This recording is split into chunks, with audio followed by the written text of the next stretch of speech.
ഇന്നത്തെ ഏറ്റവും പുതിയ സിനിമാ വാർത്തകളിലേക്ക് വരിക്കും സ്വാഗതം. ബബബയുമായി ബന്ധപ്പെട്ട ഏറ്റവും പുതിയ റിപ്പോർട്ടിലേക്ക് വരികയാണെങ്കിൽ ഇന്നലെ ആയിരുന്നല്ലോ സിനിമയുടെ കൊച്ചി ഷെഡ്യൂൾ ആരംഭിക്കപ്പെട്ടിരിക്കുന്നത്. അവസാനഘട്ട ഷെഡ്യൂളിൽ പെടുന്ന ഒരു പ്രധാനപ്പെട്ട ലൊക്കേഷനായ കൊച്ചി ഷെഡ്യൂളിലെ ഷൂട്ടിംഗ് അപ്ഡേറ്റുകൾ പുറത്തു വരുമ്പോൾ ലാലേട്ടൻ ദിലീപ് കോമ്പിനേഷൻ സീൻസിനോടൊപ്പം തന്നെ സിനിമയിലെ അവസാനഘട്ട ഷെഡ്യൂളിൽ ലാലേട്ടന്റെ ആക്ഷൻ സീക്വൻസ് അതോടൊപ്പം തന്നെ ഡാൻസ് എല്ലാം തന്നെ ഉണ്ടാകുമെന്ന് നേരത്തെ റൂമേഴ്സ് ഉണ്ടായിരുന്നു. ഇപ്പോഴത്തെ ഡാൻസിനെ കുറിച്ചുള്ള ഏറ്റവും പുതിയ റിപ്പോർട്ടുകൾ പുറത്തു വരുമ്പോൾ വെറും ഡാൻസ് അല്ല, ഐറ്റം ഡാൻസിന്റെ ഷൂട്ടാണ് നടക്കുന്നത് എന്നൊരു റൂമറാണ് ഏറ്റവും അവസാനമായിട്ട് വന്നിരിക്കുന്നത്. ആ ഐറ്റം ഡാൻസിൽ അഭിനയിക്കാനായിട്ട് ഇന്ത്യയിലെ തന്നെ പ്രശസ്ത നടി കൂടിയായ തമന്ന ഭാട്ടിയാണ് എത്തിയിരിക്കുന്നത് എന്നാണ് മറ്റൊരു പ്രധാനപ്പെട്ട റൂമർ. നിലവിൽ ഇതെല്ലാം തന്നെ ഒരു റൂമർ മാത്രമാണ്. അവസാനഘട്ട ഷെഡ്യൂളിനെ കുറിച്ച് ഒരു സൂചനകൾ സ്റ്റിൽസ് ഒന്നും തന്നെ നിലവിൽ പുറത്തു വരാത്തൊരു അവസ്ഥയുണ്ട്. വലിയ സെക്യൂരിറ്റി എല്ലാം തന്നെ ഇതിനോടകം തന്നെ സിനിമയുടെ ലൊക്കേഷനിലുണ്ട് എന്ന് അറിയാനായിട്ട് കഴിയുന്നു.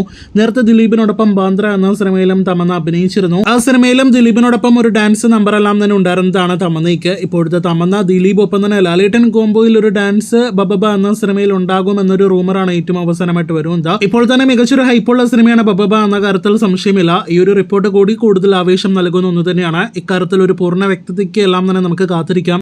ഇതിനിടയിൽ ലാലേട്ടൻ തുടരുമെന്ന സിനിമയ്ക്ക് ശേഷം വീണ്ടും ഈ വർഷം തന്നെ മറ്റൊരു സിനിമയ്ക്ക് വേണ്ടി ഡാൻസ് ചെയ്യുന്നു എന്നൊരു പ്രത്യേകത കൂടി ദിലീപ് നായകനെത്തുന്ന ബബബ എന്ന സിനിമയ്ക്ക് ഉണ്ട്. രജനീകാന്ത് നായകനെത്തുന്ന കൂലി തിയേറ്ററുകളിലേക്ക് എത്താൻ ഇനി 30 ദിവസങ്ങൾ മാത്രം ബാക്കി. ഇന്ന് സിനിമയുടെ ഏറ്റവും പുതിയ സ്പെഷ്യൽ പോസ്റ്റർ റിലീസ് ആയിരിക്കുകയാണ്. ലോകേഷ് സംവിധാനം ചെയ്യുന്ന കൂലി 1000 കോടി നേടിയെടുക്കുമോ എന്നൊരു ചർച്ചകൾ കഴിഞ്ഞ ഒരു മാസത്തിനിടയിൽ തന്നെ സോഷ്യൽ മീഡിയയിൽ ആരംഭിച്ചതാണല്ലോ. ഈ വിഷയത്തിൽ ലോകേഷ് തന്നെ അദ്ദേഹത്തിന്റെ ഏറ്റവും പുതിയ അഭിമുഖത്തിൽ മറുപടി നൽകിയിരിക്കുകയാണ്.